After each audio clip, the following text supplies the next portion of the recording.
তীব্র তাপপ্রবাহের কবলে গোটা দক্ষিণবঙ্গ। কলকাতা থেকে শুরু করে সমস্ত জেলায় তাপমাত্রার অবিরাম বৃদ্ধির সঙ্গে মানিয়ে নিতে রীতিমতো নাভিশ্বাস উঠছে।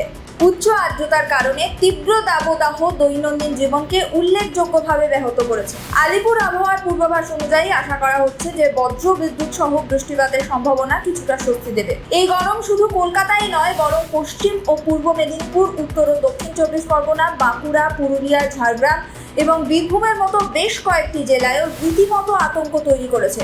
গত কয়েকদিন ধরে দাবদাহের তীব্রতা ক্রমশ বৃদ্ধি পাচ্ছে, যার ফলে বাইরের কার্যকলাপ উল্লেখযোগ্যভাবে হ্রাস পেয়েছে।